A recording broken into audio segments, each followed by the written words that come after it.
Sí, buenos días. Me da mucho gusto estar aquí, aunque sea de manera virtual. Mando un afectuoso saludo a todos los que están participando en este Festival del Maíz, Mujeres Rurales y Alimentación en San Cristóbal de las Casas, y agradezco mucho a todas las compañeras y compañeros de otros mundos para organizar este evento. Desgraciadamente, por motivos de salud no puedo estar con ustedes, pero espero que en otra ocasión lo pueda realizar. Vamos a compartir pantalla para poder iniciar en esta charla que precisamente vamos a hablar del decreto de eliminación gradual del uso del glifosato y el maíz transgénico y los retos para transformar el sistema alimentario y el régimen regulatorio neoliberal. Nosotros somos de la Red de Acción sobre Plaguicidas y Alternativas en México. Trabajamos con la Red Internacional de Plaguicidas, el Pesticide Action Network, y también con la Red Internacional de Eliminación de Contaminantes, que estamos de la oficina virtual en América Latina y el Caribe. Creo que el decreto de glifosato, la polémica frente a él y todos estos momentos dramáticos que vivimos en el mundo, agudizados por la inminente guerra, ya la guerra en Ucrania, pero también pues todos los esfuerzos que tienen las potencias por desatar una guerra de mayor alcance, pues es el futuro del sistema alimentario mundial y quién va a ser el sujeto en el cual va a descansar la alimentación de la humanidad. Si está el campesinado, las comunidades indígenas, en donde todavía acuden a él el 70% de la gente, a esta red campesina alimentaria, en productores rurales, pero también en agricultores urbanos o pescadores, pequeños pescadores, o las cadenas agroindustriales que aunque concentran un sector pequeño del territorio, usan un 90% de combustibles fósiles y que tienen el control de toda la cadena agroindustrial, desde estos insumos estratégicos en plaguicidas y semillas hasta el final de la cadena en productos ultraprocesados, comida chatarra que tanto hace daño a nuestra salud y que en los distintos momentos de la cadena tienen controles distintas empresas transnacionales, al ser los alimentos una mercancía, un commodity, cuyos precios se fijan en bolsa de valores, y al estar distintos sectores en cada uno de estos sectores, el esfuerzo por cambiar el sistema alimentario, pues no solo se reduce a esta batalla por el etiquetado de los alimentos para reducir el consumo de comida chatarra, sino en el inicio de la cadena al sustituir estos insumos tóxicos. Este decreto pues trata realiza, digamos, una política que busca romper una inercia heredada de la Revolución Verde, de las políticas neoliberales a favor del libre comercio, cuestiona, digamos, presenta otras reglas frente a esta alianza que se fue tejiendo de las empresas transnacionales y los organismos y las cúpulas empresariales eh, favorecidas por este modelo de agroexportación, como el Consejo Nacional Agropecuario, y también su cultivo, digamos, las relaciones que fueron tejiendo con técnicos y funcionarios en organismos reguladores regionales o nacionales. Este, Todo esto también bajo también el apoyo de la Organización de Cooperación y Desarrollo Económico en distintas leyes que buscan tolerar la exposición a sustancias químicas peligrosas más que su prevención, medir todo en términos monetarios, en análisis costo-beneficio, etcétera. Frente a esta herencia, tenemos pues un contexto de resistencia por colectivos amplios, por la demanda colectiva frente a los intentos de Monsanto de sembrar maíz transgénico en México, y esta lucha contra el maíz y defender el maíz nativo, contra el maíz transgénico y defender el maíz nativo. En este contexto es que triunfa Andrés Manuel López Obrador y la llamada Cuarta Transformación, donde anuncia un cambio del régimen neoliberal, dando prioridad a la autosuficiencia alimentaria y la soberanía, y recuperando la soberanía alimentaria, aunque se mantiene el TMEC, se crea una nueva correlación de fuerzas, y esto permite abrir el espacio político para incorporar gente muy progresista dentro de estos organismos reguladores que proviene del movimiento campesino o científicos críticos de los transgénicos o los propios miembros de la campaña Sin Maíz No Hay País. Pero también se incorpora a empresarios y funcionarios que aún tienen en la cabeza este modelo de agricultura industrial y promueven sus intereses. La campaña nacional Sin Maíz No Hay País, como la Red en Defensa del Maíz, fue una de las campañas líderes en esta resistencia y parte de ella involucrada en esta demanda colectiva, donde aún la Suprema Corte está analizando el caso de esta demanda colectiva para impedir la liberación del maíz transgénico, que el decreto viene precisamente a fortalecer esta demanda. Cuando Víctor Toledo asume la Secretaría de Medio Ambiente, haciendo uso de sus competencias, empieza a tener un cambio en esta política de tolerancia a los agrotóxicos al negar las importaciones de glifosato. El glifosato, aunque Monsanto lo introduce en el mercado, ya perdió la patente y otras empresas pueden formularlo. Sobre todo a partir de la presencia de China con plataformas agroexportadoras, presencia de transnacionales allá, pero también de empresas chinas, y son estas empresas las que empiezan a ver los cambios y a ordenarse en un bloque opositor que agrupa a empresas transnacionales y empresas de genéricos nacionales junto con el Consejo Nacional Agropecuario. Precisamente la estrategia de Monsanto es, aunque su producto ha perdido la patente, es ligarla a la expansión de cultivos transgénicos tolerantes de este mismo herbicida. El argumento para la prohibición pues, está sustentado en las evidencias de la literatura científica compiladas por CONACYT o también compiladas por organismos no gubernamentales como PAN Internacional o Naturaleza de Derechos, que hablan no solamente de la probabilidad de causar cáncer, como lo define la Agencia Internacional de Investigación de Cáncer, sino de la parte de la OMS, sino las alteraciones hormonales que pueden estar ligadas a daños reproductivos, el problema de la presencia de glifosato en alimentos procesados, en harinas de maíz, la presencia de glifosato en la orina de niños en Autlán, en Jalisco, o la orina de adultos en el municipio de Colpeché, en Campeche, contaminando agua subterránea por la expansión de soya transgénica. Esto por mencionar solo algunos de los muchos efectos de salud y ambiente que ustedes pueden consultar en esta página de CONACYT o en las páginas de PAN o Naturaleza de Derechos. Uno de los aspectos más significativos y documentados, precisamente donde participó Elena Álvarez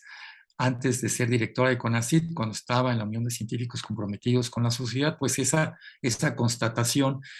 de que el maíz importado de Estados Unidos tenía trazas de glifosato y esto estaba contaminando nuestros alimentos procesados con masas, de maíz que pueden estar contaminados. Algo de lo cual pues, seguramente hablará la compañera que me va a preceder, Alma Lilia Cárdenas, todo ese esfuerzo por recuperar la nixtamalización y el maíz nativo frente a la dependencia alimentaria y el riesgo de esa contaminación transgénica. Los estudios independientes, como resultados como de Seralini, demostraron que la ingesta, el consumo a pequeñas dosis de este tipo de maíz transgénicos, pues tiene efectos crónicos a la salud, como los tumores que desarrollaron estas ratas sujetas a dosis ambientales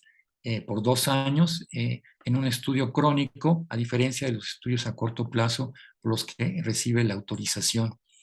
El uso de glifosato en México, según los datos de la propia empresa, está sobre todo concentrado en maíz en un 35% y en cítricos 14%. Digo según datos de la empresa porque el derecho público a saber cuánto se usa de glifosato y otros plaguicidas altamente peligrosos en regiones específicas es un derecho que se ha negado al público, no es obligatorio tener un control, es un vacío regulatorio que hay que llenar y dependemos de los datos de las propias empresas. El decreto presidencial marca una ruptura con esta inercia neoliberal porque invoca el principio de precaución, es decir, ante evidencias de daños crónicos a salud y ambiente, aunque haya disputa por su solidez o porque haya otros otras evidencias proporcionadas por la industria que lo contradigan, pero si hay ya evidencias bien documentadas sobre esos daños, es obligación del Estado intervenir para prevenir mayor daño y tomar medidas cautelares. Este es un principio importante en política pública. El promover ya la autosuficiencia y soberanía alimentaria es un cambio frente a las políticas de gobiernos neoliberales que dependían, que causaron la dependencia alimentaria para que el mercado, pues, sea el mercado globalizado, el que nos alimente con esta dependencia. Marca una ruta de transición el decreto para eliminar totalmente el glifosato al 31 de enero de 2024, el maíz transgénico en México. Obliga a la administración pública a abstenerse de adquirir, usar y promover e importar glifosato. A CONACYT le encarga establecer cuotas anuales de importación hasta con su completa eliminación y promover e implementar alternativas sostenibles y culturalmente adecuadas, no solo con agroquímicos de baja toxicidad, sino también con insumos biológicos orgánicos o prácticas agroecológicas seguras a la salud humana y el ambiente, y junto con SADER y Semarnat promover reformas legislativas para ya prohibirlo definitivamente, tanto el maíz transgénico como el glifosato. Esto tiene que ver pues con abstenerse y revocar permisos de liberación de maíz transgénico y antes del 31 de enero de 2024 lograr, en la medida en que aumente la producción alimentaria nacional, ya impedir la entrada del maíz transgénico. El reto, pues, es no solamente, esto se ve, digamos, no solamente como un solo caso de un herbicida, sino como parte de un proceso de transformación agroecológica del sistema alimentario. Es una meta ambiciosa que se empieza a discutir en un grupo intersecretarial que agrupa a representantes progresistas de funcionarios de salud, ambiente y en su momento de economía, aunque con los cambios de gabinete esto empieza a cambiar de rumbo.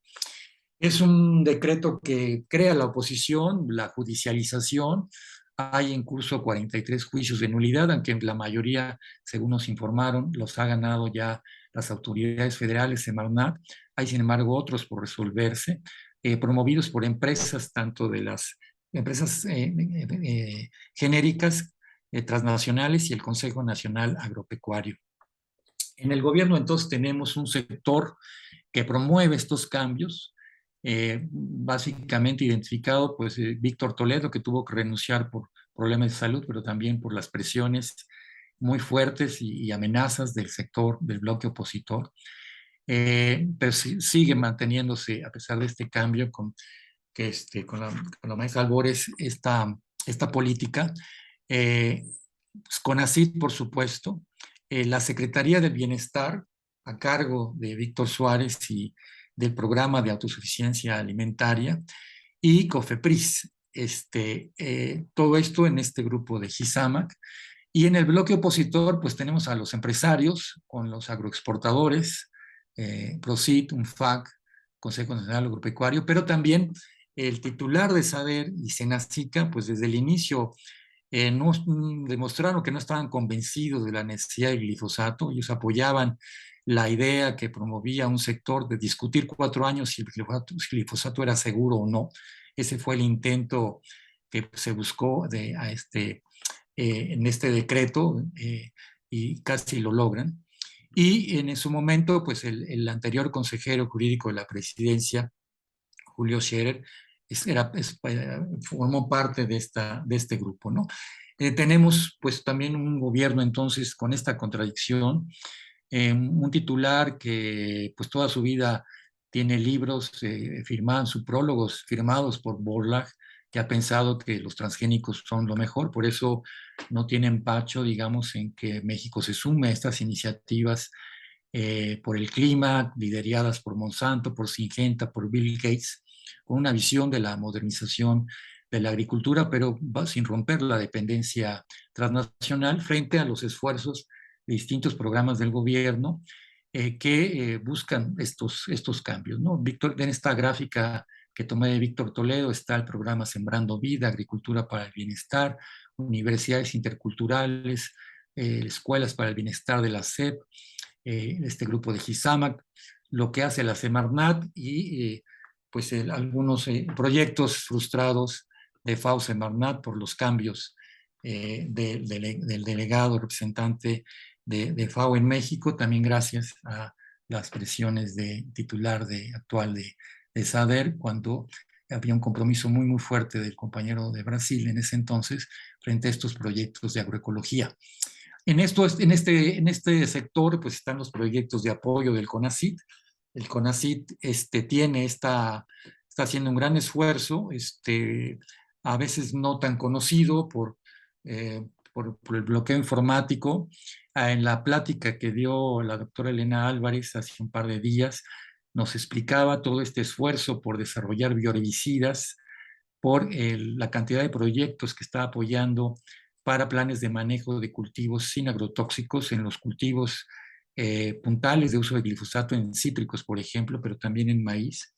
En esta visión no de sustituir solo un químico con otro, sino promover alternativas agroecológicas.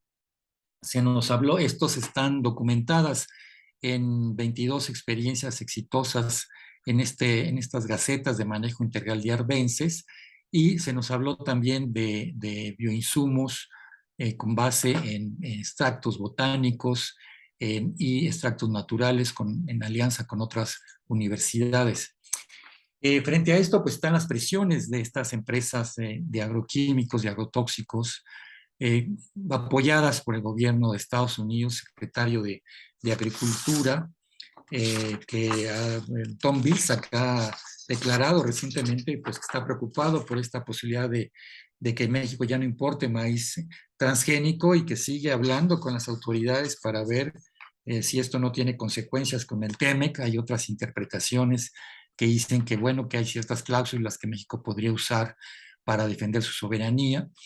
Y esto es importante recordar, pues, que para Estados Unidos esto es un gran bloqueo para la expansión de maíz transgénico, que en Estados Unidos ya el maíz transgénico ya no es solo resistente al glifosato, sino a 4 herbicidas más, porque pues esta tecnología transgénica pues se enfrenta a la resistencia tarde o temprano de las plantas no deseadas de las arbences, y la respuesta de las transnacionales es agrupar, ¿no? Sofisticar más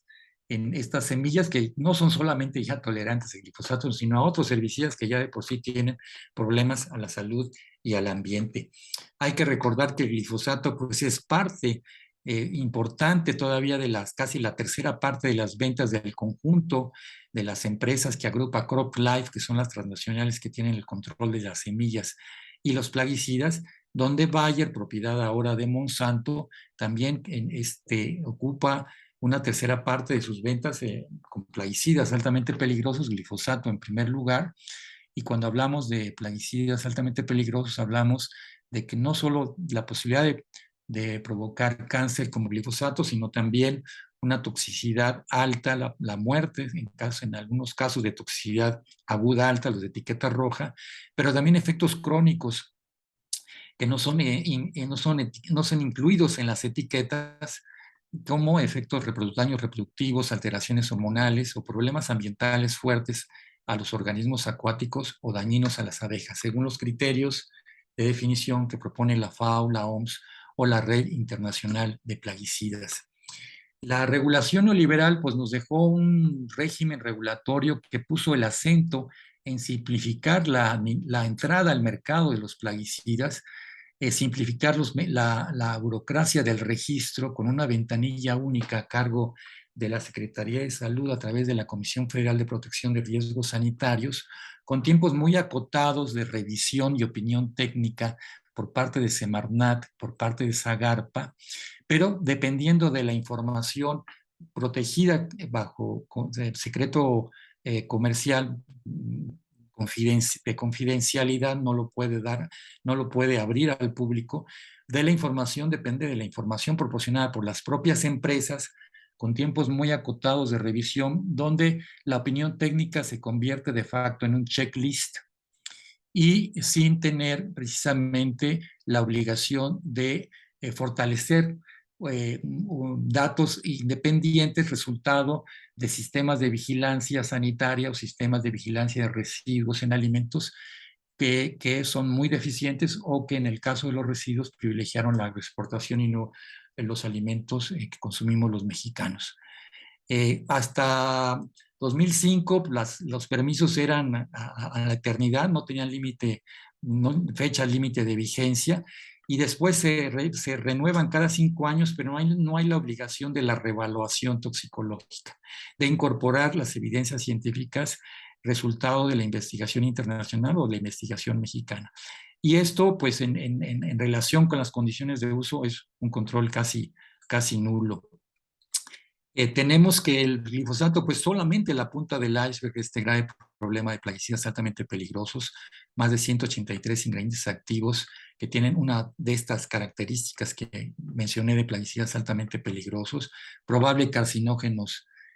como la yarca hay 4 más, pero según la EPA, probables carcinógenos hay 43, 35 alteradores hormonales, 82 muy tóxicos en abejas, y de estos 140 prohibidos en otras partes del mundo, que están usados en distintas partes del maíz, desde los altos de Chiapas hasta zonas ya sumamente intensivas en el Bajío o en el norte, en las planicies costeras. Y esto pues ocasionó recomendaciones de la Comisión Nacional de Derechos Humanos, en donde pues determina que hay negligencia frente a esta tolerancia a la exposición y que debe de trabajarse en políticas nacionales para la prohibición progresiva de plaguicidas altamente peligrosos con objetivos, metas, estrategias y prioridades que sean medibles, evaluables y monitoreables. Por eso, este decreto es necesario, es una ruptura, pero no es suficiente frente a este problema. Por un lado, pensamos, y ya con esto termino, que todos estos esfuerzos muy loables del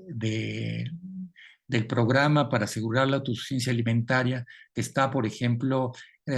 moviendo, digamos, a los sectores progresistas del INIFAP,